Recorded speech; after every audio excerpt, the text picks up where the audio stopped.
Eu quero convidar você a abrir a palavra do Senhor no livro de Efésios. Efésios, no capítulo 3. Portanto, Paulo escreveu essa carta aos Efésios, a região ali da Grécia. Efésios 3. Por esta causa eu, Paulo, sou prisioneiro de Jesus Cristo, por vós, os gentios. Se é que tendes ouvido a dispensação da graça de Deus, que para convosco me foi dada.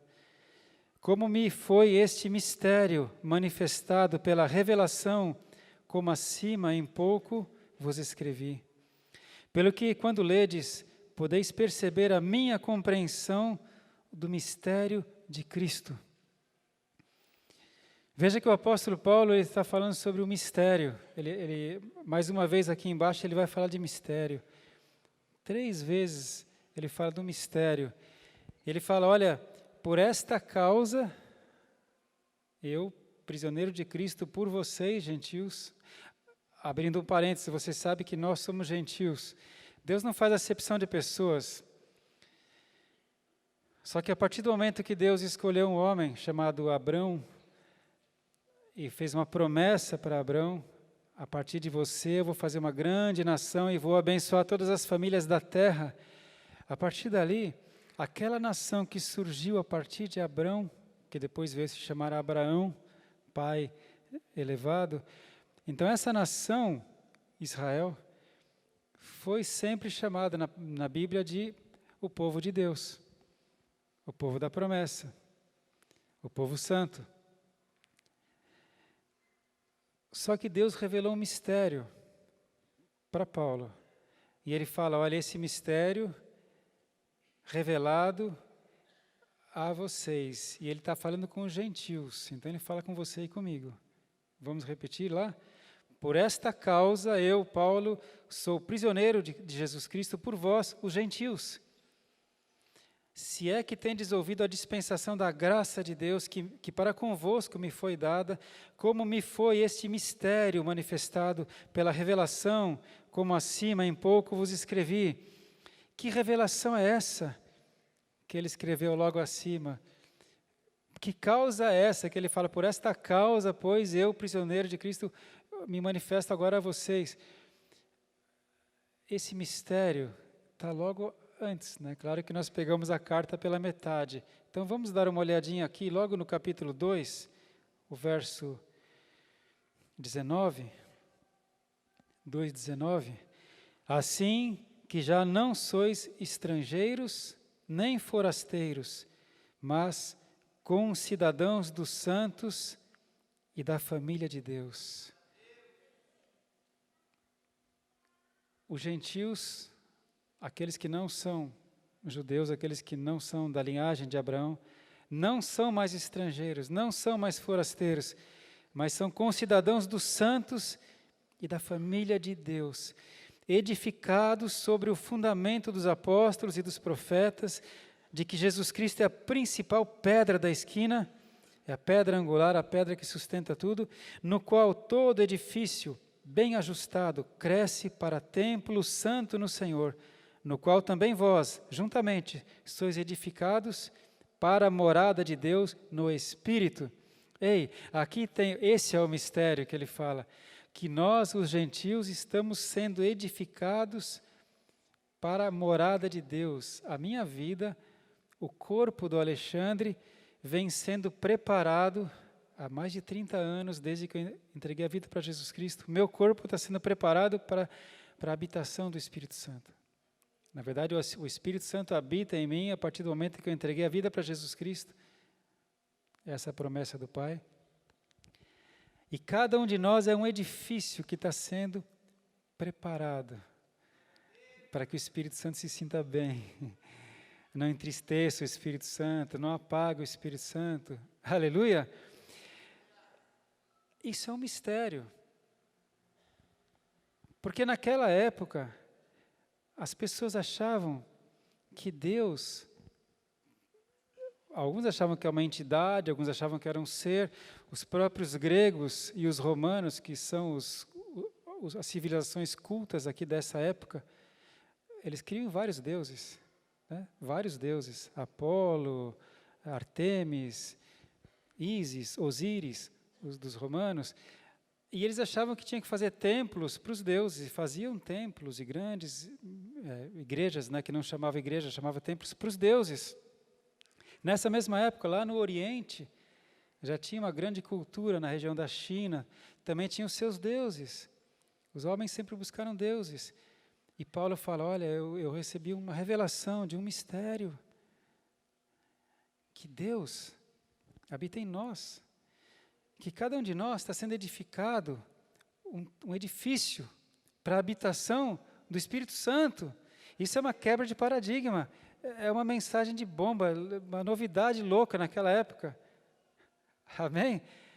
Aí, por isso que a palavra fala que Deus não habita em templos feitos por mãos humanas. Voltando na sequência da carta, então, aqui no capítulo 3, verso 4, pelo que, quando ledes, Efésios 3, 4, podeis perceber a minha compreensão do mistério de Cristo, o qual, em outros séculos, não foi manifestado aos filhos dos homens, como agora tem sido revelado pelo Espírito aos seus santos apóstolos e profetas. Deus tem usado os apóstolos e profetas desde aquela época para revelar esse mistério. Que mistério? Versículo 6. A saber, que os gentios são co-herdeiros e de um mesmo corpo e participantes da promessa em Cristo pelo Evangelho.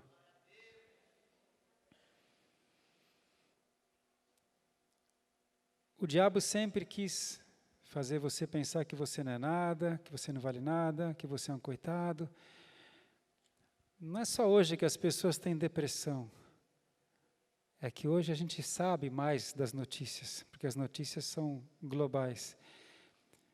O ser humano sempre sofreu de depressão, de tristeza, suicídio, porque Jesus Cristo disse que o príncipe deste mundo, o diabo, não veio senão para matar, roubar e destruir. Ele fica sempre querendo dizer que você não presta, você não é nada. Mas o diabo sabe que você foi feito à imagem e semelhança de Deus. Você foi feito à imagem e semelhança de Deus. E Deus ama de tal maneira o ser humano, que ele providenciou a habitação dele mesmo em nós. Isso parece loucura, é um mistério que foi revelado, esse mistério que estava oculto. Todas as gerações antes de Jesus Cristo não sabiam desse mistério. Deus prepara o ser humano a quem Ele ama de tal maneira, Ele limpa a nossa vida para que o Espírito Santo, o próprio Deus, venha habitar em nós. É demais, né? Por isso que Ele fala que nós temos esse tesouro num vaso de barro, para que a excelência do poder seja dele, não do homem, para que ninguém se glorie, para que ninguém se ensoberbeça. É um tesouro, Deus em mim, é a esperança da glória, diz a Bíblia, mas Ele colocou num vaso de barro. Aleluia. Quando o Espírito Santo veio habitar em mim, eu me tornei participante da natureza de Deus, mas eu continuo tendo fome, continuo tendo sede, continuo sofrendo dor, continuo sujeito à enfermidade, continuo sujeito a todos os problemas. Vaso de barro, vaso de barro. Aleluia. Por isso que toda a glória é dele, é sempre para ele. E aí o apóstolo Paulo diz assim, olha no versículo 7, da promessa do Evangelho, do qual fui feito ministro pelo dom da graça de Deus, que me foi dado segundo a operação do seu poder. A mim, o mínimo de todos os santos, me foi dada esta graça de anunciar entre os gentios, por meio do Evangelho, as riquezas incompreensíveis de Cristo. Aleluia! As riquezas de Cristo são incompreensíveis. A palavra da fé é loucura para os que se perdem, mas é salvação e poder de Deus para os que creem. Aliás, a Bíblia diz, para nós os que cremos. Eu me incluo nisso. A palavra da cruz, para mim, que creio, é salvação e é poder de Deus. Aleluia. E Paulo fala, me foi dada a graça, versículo 9, de demonstrar a todos qual seja a dispensação do mistério que desde os séculos esteve oculto em Deus, que tudo criou, para que agora, pela igreja, a multiforme sabedoria de Deus seja conhecida dos principados e potestades nos céus. Os principados e potestades que agem nas regiões celestiais vão conhecer a multiforme sabedoria e o poder de Deus através da igreja. Igreja que somos nós, eu e você somos igreja, pela habitação do Espírito Santo. Cristo em mim é a esperança da glória. Eu e você estamos ligados porque temos o mesmo Espírito, uma só fé, um só batismo. Juntos formamos o corpo de Cristo, Cristo é o cabeça. Está na hora da igreja de Jesus Cristo despertar. Amém? Por isso a Bíblia fala, desperta, ó tu que dorme, e Cristo te levantará dos mortos. Para com esse negócio de querer ser crente e freelancer, crente sozinho. Eu tenho Jesus do meu jeito. Irmão, você que tem Jesus do seu jeito, você não é nem uma verruga no corpo de Cristo, não é nem verruga. Você está fora do corpo. Você é um dente estragado que caiu. O corpo de Cristo não tem dente estragado, mas você que está fora do corpo de Cristo, você é um dente estragado, você não é nada, você nem está no corpo. As potestades, os principados, as regiões celestiais só se curvam à igreja. A igreja é o corpo. Por isso Jesus falou, olha, eu sou a videira, vocês são os ramos. Se o ramo não estiver em mim, não produz fruto, não é nada. Seca e morre. Você tem que estar ligado na videira. Cuidado com essas ideias novas que ficam pululando aí pela internet. Sabe, crente que... Sabe como é que é crente de internet? Não congrega, assiste pela telinha.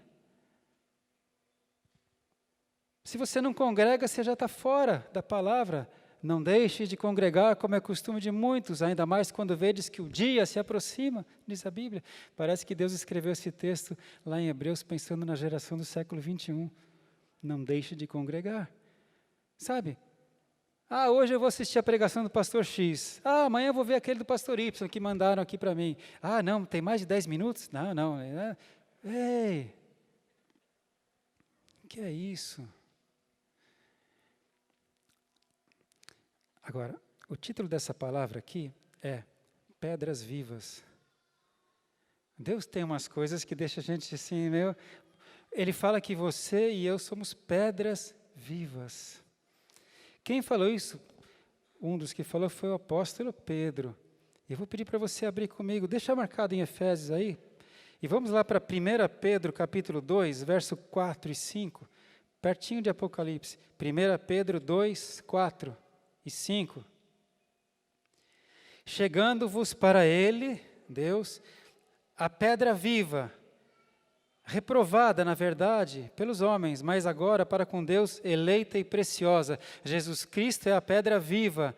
Lembra que nós lemos lá que o apóstolo Paulo falou? Edifícios assentados sobre a pedra angular, que é Cristo. Pedra viva. Jesus é a pedra viva,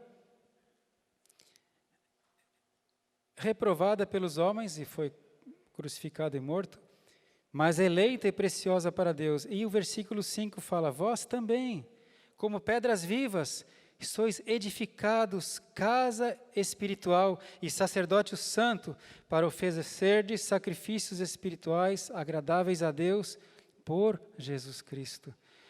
Você é uma pedra viva que está sendo edificada, uma pedra viva que está sendo edificada para a habitação do Espírito Santo, para ser um sacerdote real, para oferecer a Deus sacrifícios que sejam agradáveis a Ele. Aleluia. Uma pedra que edifica um edifício, ela só é útil se ela está assentada sobre o alicerce. Não é? Podem ser pedras muito fortes, bem talhadas, pedras bem da dimensão correta, só que se elas estiverem ali no monte, no depósito, elas não têm ainda função nenhuma, ela está aguardando para ter um uso. A pedra viva, ela é útil quando ela entra na edificação. E interessante que Deus já disse que nós somos edifícios, que estamos sendo edificados, e que nós somos pedras vivas, cada um de nós, sobre o fundamento que é Cristo.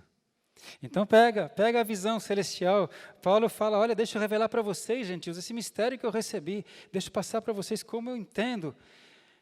Cristo é a pedra angular, é a pedra da esquina. Eu já comentei com vocês, por que chama pedra angular, ou pedra de esquina? Naquele tempo, quando eles edificavam grandes viadutos, aquedutos, pontes ou grandes igrejas, eles tinham que fazer o telhado. Como é que fazia o telhado? Não tinha laje, né? Não tinha viga, não tinha concreto, eles faziam de pedra. E como é que você pode fazer um telhado assim? Não fazia, tinha que fazer uma abóboda, né?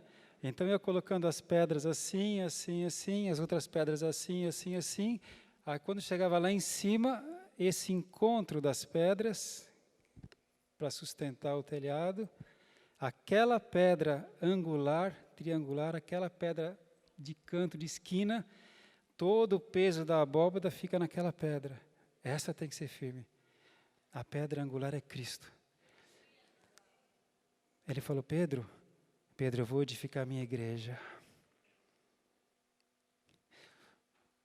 Você é chamado de pedra, você é Petros, mas sobre esta pedra, sobre esta rocha, ele se referia a si mesmo, eu edificarei a minha igreja. Cristo é a rocha e a igreja está edificada sobre ele. E ele disse, e as portas do inferno não vão prevalecer contra a minha igreja, nem no século II, nem no século III, nem no século XV, nem no século XXI. Nunca as portas do inferno vão prevalecer contra a minha igreja, Pedro, porque eu sou a pedra angular, a igreja está sobre mim. Aleluia. Entende? E aí, o mistério é esse, que cada um de nós, como pedras vivas, estamos edificando esse edifício que é o corpo de Cristo. Porque os principados e potestades, eles conhecem o poder de Deus pela igreja. Então, lá tem no alicerce Jesus Cristo. O primeiro fundamento foram os apóstolos e profetas. As primeiras pedras vivas que foram colocadas. Depois vieram a próxima geração, a geração de Paulo. Depois veio a geração do Timóteo. E geração após geração, pedras vivas vêm edificando sobre o fundamento que é Cristo, apóstolos e profetas. Abaixo de nós tem lá Paulo, os apóstolos, os profetas, Cristo. E acima de nós? Tem algumas pedras vivas muito importantes na minha vida para que eu estivesse hoje. Referências, exemplos. Eu tenho muitos exemplos que eu aprendi do meu pai. Muitos exemplos. É uma pedra viva para mim. O meu pastor, eu só tive um pastor, só congreguei nessa igreja, nunca conheci outra igreja. É uma pedra viva na minha vida. Um irmão dos Estados Unidos chamado Jerry, foi uma pedra viva na minha vida. Eu tenho algumas pedras vivas que estão abaixo de mim, para que eu chegasse aqui. Aleluia. Mas tem muitas pessoas que vão depender de você, vão se espelhar em você, vão se apoiar em você. Pedras que vêm depois de você. Percebe? Você é uma pedra viva. Agora, se você ficar fora do corpo, você está fora do edifício. Você está fora do plano. Você está fora. Ah, Senhor, vamos voltar lá para o texto de Efésios. Efésios 3, o apóstolo Paulo fala, olha, eu sou prisioneiro de Cristo por vocês, se é que vocês têm ouvido dessa graça que Deus me deu. Ei, como assim? Ele é prisioneiro, ele fala que isso é uma graça que Deus lhe deu. É uma bênção, um presente, um privilégio que Deus deu para ele.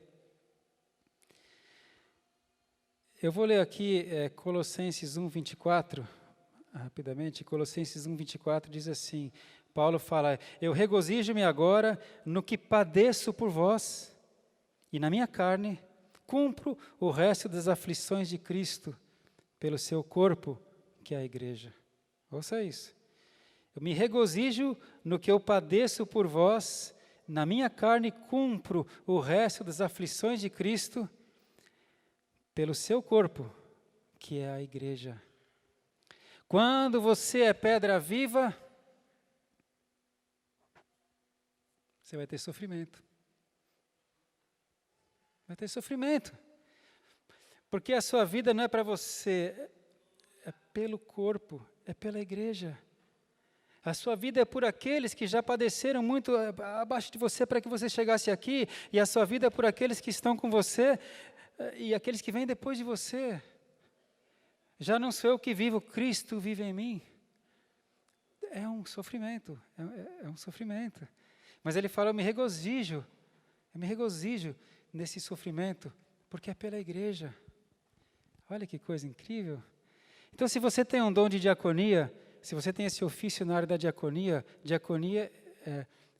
é servir. Se você foi chamado para servir as pessoas, você vai sofrer. Você vai ajudar a levar o peso do irmão. Posso te afirmar, você vai dormir um pouco menos do que você gostaria de dormir. Você vai ter um pouco menos de tempo para a internet do que você gostaria de ter. Você vai ter um pouco menos de tempo para lazer que você gostaria de ter. Você vai ter um pouco menos de tempo para você e para a sua família do que você gostaria de ter. Porque você recebeu um dom de amor e um chamado, filho. De graça você recebeu, de graça dê, filho. Ajuda ele, ora por ele, visita, aconselha, ensina, exorta, ajuda, aleluia. E assim esse edifício está sendo erguido há séculos e gerações. Nós estamos já no 21º século e o edifício continua sendo edificado, a igreja continua viva, a salvação continua sendo pregada, aleluia, e com o reforço dos gentios. Oh, glória! É um sofrimento que traz alegria. É meio louco, não é masoquismo, não é isso. É um sofrimento que traz alegria. É como uma pessoa que tem o seu dinheiro, vai investir e fala, olha, eu vou investir tudo que eu tenho porque eu sei que esse investimento é certo e eu vou ter 3 vezes mais. No nosso caso, a gente investe o que nós temos, nosso tempo, a nossa energia, a nossa saúde, a nossa juventude, a gente investe e a gente sabe que vai ter um retorno espiritual. Quando eu olho para esses jovens, esses 12 jovens que foram para Picos, no Piauí, olha a cristocidência. 15 anos atrás, quando eu fui com o pastor Orlando, a pastora Zélia, que na época nem eram pastores, né? 15 anos atrás nós fomos em 12. Olha a cristocidência. Agora, 15 anos depois, 12 foram. Todos nasceram aqui. E eu estou vendo o fruto. Então, sabe aquele sofrimento, entre aspas, de tantas noites não dormidas, de tantos tempos que eu não pude fazer o que eu queria, e de repente a gente vê o resultado espiritual. 70 vidas salvas lá, pessoas que receberam oração por cura, pessoas que estavam pensando em se suicidar e que renovaram a esperança. Você é uma pedra viva. E Deus fala, olha, eu vou dar para você um coração de carne. Eu vou tirar o coração de pedra e vou te dar um coração de carne. Porque o ser humano, ele vai ficando embrutecido pelas decepções, pelas traições, pelos sofrimentos. Vai ficando duro. E o Papai do Céu fala, eu vou tirar o teu coração de pedra, filhinho, e vou te dar um coração de carne. Eu vou colocar o meu espírito em você. E olha, você não vai precisar nem de ninguém que te ensine a minha lei, porque eu vou colocar a minha lei no teu coração. Eu vou colocar o meu espírito em você. Eu vou colocar o meu espírito em você. Isso é um mistério. Isso é um mistério. Por isso que Paulo fala, esse mistério esteve oculto por séculos e gerações e foi revelado a nós. Cristo em nós é a esperança da glória. Não é? Como que pode um médico veterinário de repente virar pastor?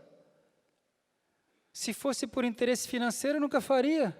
Estaria muito bem com a minha clínica. Estou dando um exemplo. Deus pega um engenheiro, pega um professor, pega um pescador, empresário que tem barco, vai pegando a gente e fala, filho, vem comigo. Você quer edificar um edifício comigo? Você quer edificar uma igreja comigo? Aonde, Senhor? No Piauí? Quer edificar uma igreja comigo? Na terra. Mas é o seguinte, eu tenho o projeto. E você é uma das pedras. Você é uma das pedras do meu projeto. Pedra viva. E eu dou um dom para você, dou um dom diferente para ele, dou outro para ele.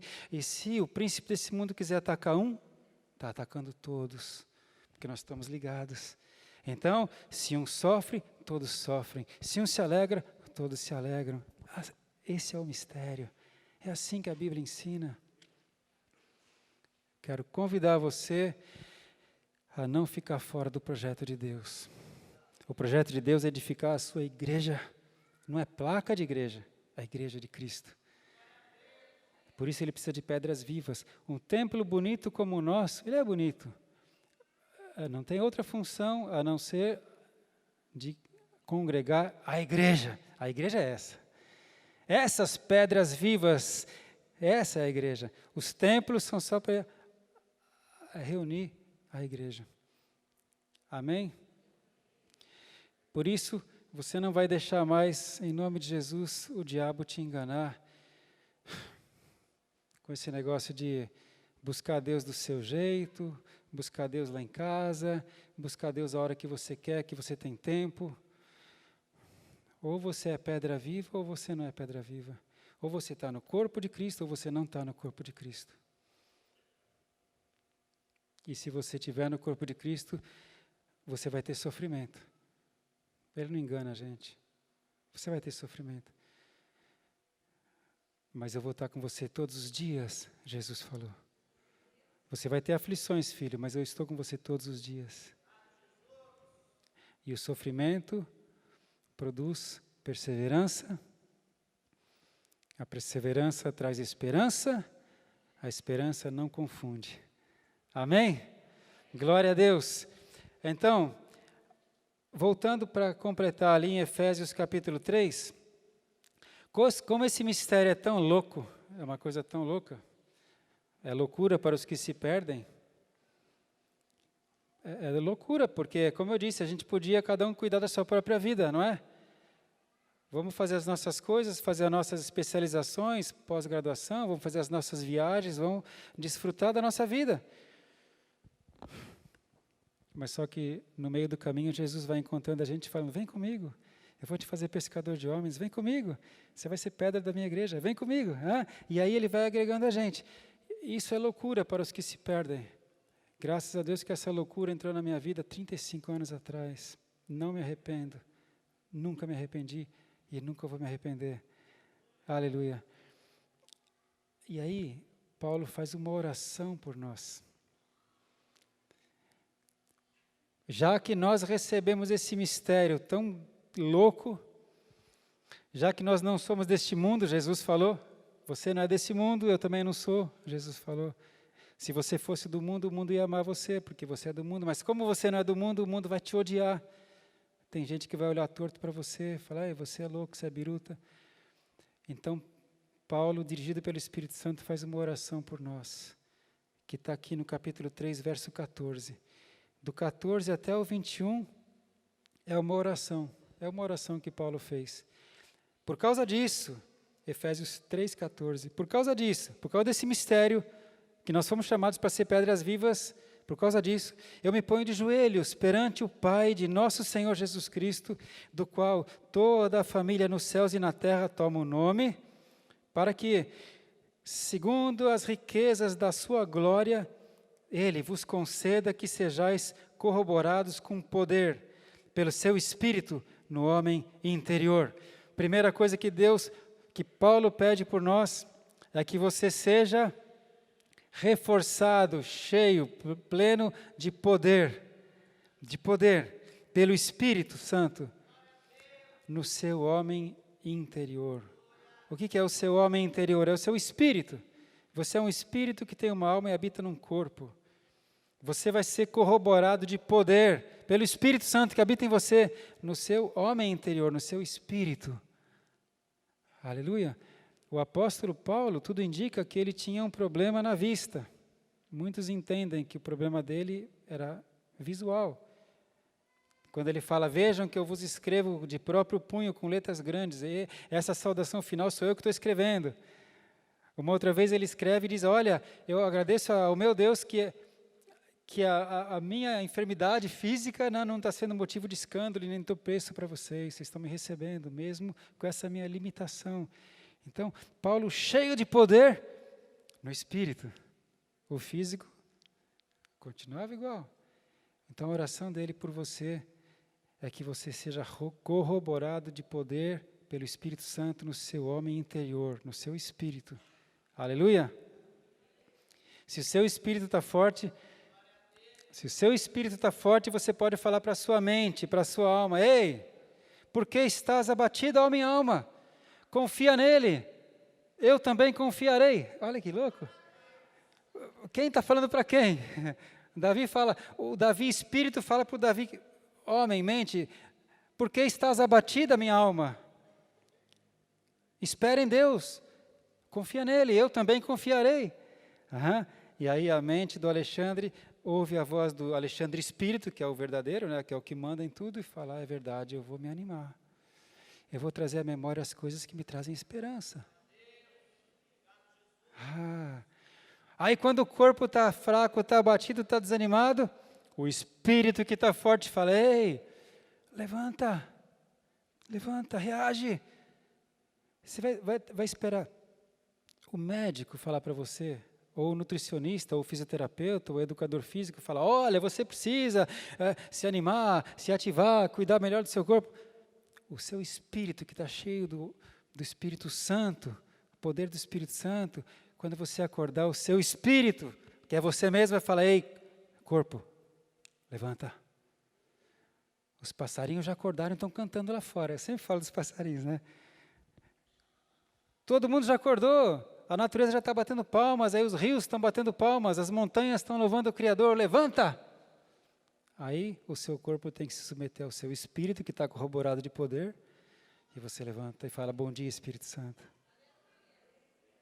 Parece loucura, eu sei. Parece loucura. Quando a pessoa está desanimada, está em depressão, parece que gosta de curtir. Eu sei que não é fácil. Não é nada fácil. Mas não fica aceitando isso. Se apoia na palavra de Deus. O Espírito Santo habita em você. Amém? Então ele pede duas coisas. Uma é que a gente seja cheio de poder no nosso homem interior. E a segunda coisa, aqui no versículo 17. Para que Cristo habite pela fé no vosso coração, a fim de, estando arraigados e fundados em amor, poderdes perfeitamente compreender com todos os santos qual seja a largura e o comprimento e a altura e a profundidade, e conhecer o amor de Cristo, que excede todo o entendimento, para que sejais cheios de toda a plenitude de Deus. Quando você entender a largura, a altura, a profundidade, a extensão do amor de Cristo, você vai estar cheio da plenitude de Deus. Você vai estar cheio do amor de Cristo. E o verdadeiro amor lança fora todo medo. Você entende? Quando eu estou cheio do amor de Cristo, quando eu entendo isso, quando eu compreendo isso, eu estou fundado, alicerçado, arraigado em amor. Eu estou cheio da plenitude de Deus. Porque Deus é amor.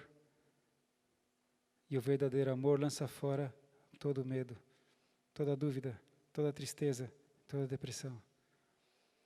Pedras vivas. A gente já viu muitas vezes Jesus sofrendo, mas nunca viu ele murmurando nem reclamando. Certo? Por isso que a Bíblia fala em tudo dai graças. Não é por tudo dai graças, em tudo dai graças. Está passando no vale da provação, está passando pela aflição, está passando pela prova, dê graça. Em tudo dai graças. Isso muda o ambiente espiritual. uma hora sua mente e o seu corpo entram em linha com o Espírito. Oh, glória! Amém? Finalmente, essa oração termina assim, ora, versículo 20, ora, aquele que é poderoso, para fazer tudo muito mais abundantemente além daquilo que pedimos ou pensamos, segundo o seu poder que em nós opera, no nosso homem interior, a esse, glória na igreja, por meio de Jesus Cristo, em todas as gerações, para todo sempre. Amém. Aleluia. Essa oração chegou a nós, né? Porque na igreja, que somos nós, por todas as gerações, para todo sempre, assim seja. Essa oração chegou em mim. Chegou em você? Então, a Ele que é poderoso para fazer infinitamente mais além de tudo aquilo que pedimos ou pensamos, segundo o seu poder que opera em nós, o seu poder que opera no nosso homem interior, a Ele toda a glória. Então não deixa a enfermidade colocar a dúvida no seu coração. Timóteo, um evangelista, uma das colunas, tinha enfermidade. Paulo fala, olha Timóteo, toma um pouquinho de vinho por causa das suas constantes enfermidades. Naquele tempo eles não tinham medicamentos como temos hoje. Não tinha nem anestesia. Por causa das suas constantes enfermidades. Você acha que alguma enfermidade de Timóteo impediu ele de fazer a obra? A gente vê que não impediu. Por que crente moderno fica questionando Deus quando o olho de peixe, o esporão? Ai, será que Deus existe? Esporão, irmão! Está reclamando por causa do esporão. Olho de peixe.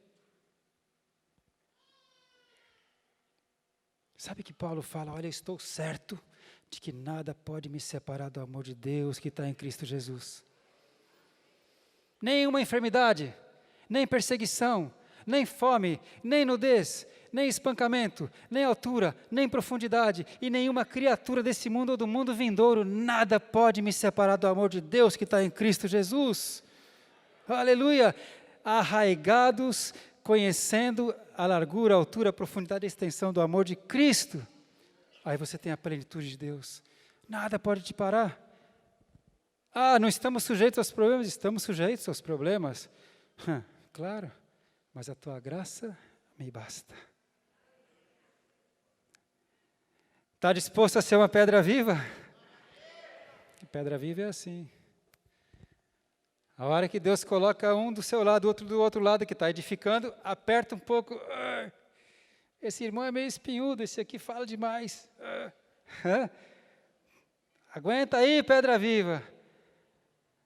E aí quando ele pega a nova geração e coloca em cima de você, a próxima geração, cheio de dúvida, cheio de questionamento, falta de fé e bum, aleluia. É um sofrimento que traz graça, que traz alegria, que traz esperança. A gente está edificando a igreja. E Jesus vai voltar para buscar todos nós. Assim concluo. Deus ama demais o mundo. Deus ama o ser humano. Deus providenciou tudo isso e deixou registrado. O problema é que o pecado separa o homem de Deus. O pecado cega o homem.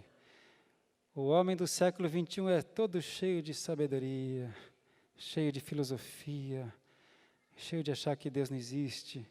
O homem do século XXI é cheio de zombar daqueles que têm fé, coitado, tem fé. Não é? E é o pecado, é a arrogância, é a soberba, é isso que nos separa de Deus, separa o homem de Deus. Aí Deus enviou Jesus Cristo, o seu Filho, para levar todos os nossos pecados, a nossa arrogância, os nossos vícios, a nossa língua suja, levou tudo na cruz. Jesus morreu no nosso lugar. E abriu o caminho para Deus. Por isso ele falou, ninguém vem até o meu Pai se não for por mim. Ele abriu o caminho. Mas falta uma coisa. A gente tem que entregar a vida para Jesus. A gente tem que aceitar Jesus. A gente tem que crer nessa palavra, receber Jesus Cristo. Aí um mundo novo se abre para você. Você passa a fazer parte da igreja de Cristo. Você passa a ser pedra viva. Deus começa a contar com você. E a Bíblia fala que os olhos do Senhor estão sobre toda a terra, sobre os maus e os bons. Mas aqueles que são filhos têm tratamento de filho. Deus é bom com todos. Deus cuida até dos passarinhos. Não é? Jesus falou, olha, a sua vida vale mais do que um passarinho, Deus cuida dos passarinhos. Mas só que quando você se torna filho de Deus, quando você entrega a vida para Jesus Cristo e se torna filho, o Espírito Santo habita em você e você passa a ter um tratamento de filho por parte do Pai. E que pai há que não disciplina o seu filho, diz a Bíblia. Por isso que muitas vezes nós como filhos somos corrigidos pelo Pai, somos disciplinados pelo Pai. Filho, seja santo, porque eu sou santo. Filho, não faça isso. Não é só porque toda a sua geração faz isso que você vai fazer, porque você é filho. Não faça isso, filho. E o Pai corrige e repreende a gente. E aquele filho que não é rebelde, recebe a correção do Pai. Recebe o amor do Pai e recebe as bênçãos do Pai. Amém? Por isso que nessa mesma carta de Efésios ele começa dizendo que todas as bênçãos espirituais estão em Cristo Jesus e são nossas. Vamos nos colocar de pé? Deixa eu fazer uma oração com você.